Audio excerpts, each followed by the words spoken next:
बिस्मिल्लाहिर्रहमानिर्रहीम। पीपल की शजरकारी कर रहे हैं। पीपल आप लोग जानते हैं कि ये एक अल्लाह ताला की तरफ से एक ऐसा नायाब पौधा है जो 24 घंटे ऑक्सीजन देता है।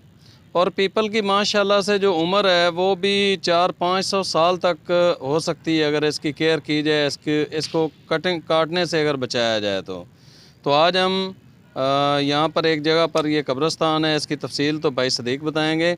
तो यहाँ पर हम पीपल की शजरकारी कर रहे हैं।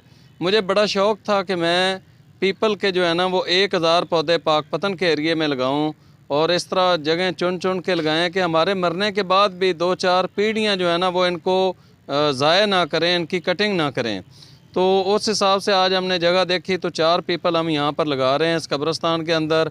जिस तेज़ी से गर्मी बढ़ रही है उसका मुकाबला सिर्फ पीपल से ही किया जा सकता है। पीपल सिर्फ ऑक्सीजन नहीं देता, पीपल के ऊपर 70% जानवरों ये जो परिंदे हैं उनकी खुराक भी होती है। और शहद के हवाले से पीपल ही है कि जिसके ऊपर कई छत्ते लगते हैं एक साथ। तो शहद के असूल के लिए और माहौल दोस्त अगर दरख्त कहा जाए तो ये पीपल का है। तो सदीक भाई ये कौन सा कब्रिस्तान है और इसकी तफसील भी बताएं। और यहाँ पर माशाल्लाह आपने बहुत सारे पौधे लगाए हैं, ना सिर्फ लगाए हैं बल्कि उनकी आप बहुत ज़्यादा हिफाजत भी करते हैं। और छोटे पौधों की पनीरी के तौर पे बीज के साथ जो पौधे आप तैयार कर रहे हैं उनकी भी तफसील बताएं। बिस्मिल्लाहिर्रहमानिर्रहीम। ये मल्ला समादम वाला का कब्रिस्तान है जी, नगीना चौक के साथ। नगीना चौक बाबा फरीद के दरबार की तरफ जाने से पहले चौक है। ये बहुत पुराना कब्रिस्तान है क्योंकि बाबा फरीद की ये जो टक्की है पाकपतन वाली, इसके चारों तरफ कब्रिस्तान है। ये कुछ रकबा 2-3 एकड़ रकबा बच्चा है। ये 9 एकड़ का रकबा था जो लोगों ने जिन पर कब्ज़ा कर लिया है।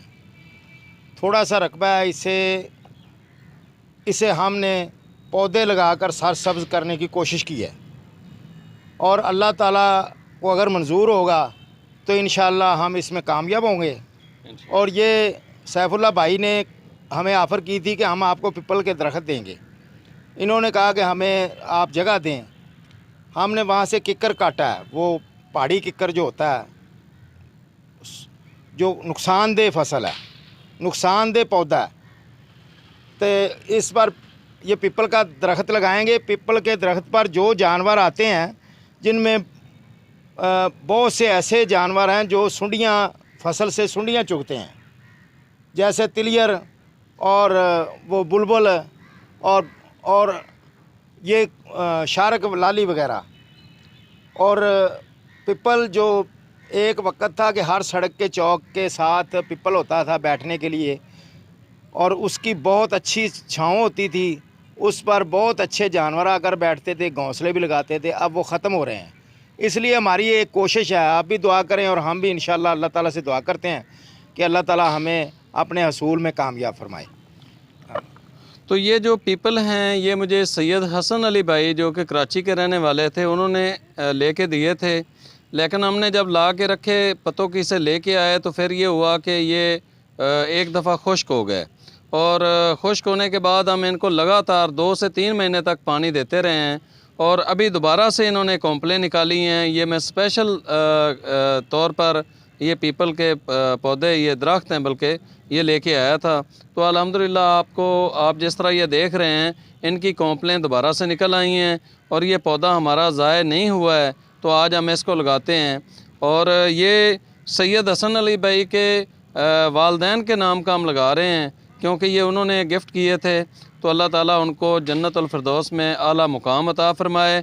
और इसका जो वो ये चूँकि सदका जारिया के तौर पर है तो इसका जो है ना वो जितने साल भी ये रहे तो उतने साल ये उनको अजर मिलता रहे। तो बहुत शुक्रिया। आप लोग भी पीपल लगाएं और इस मुल्क को बचाएं।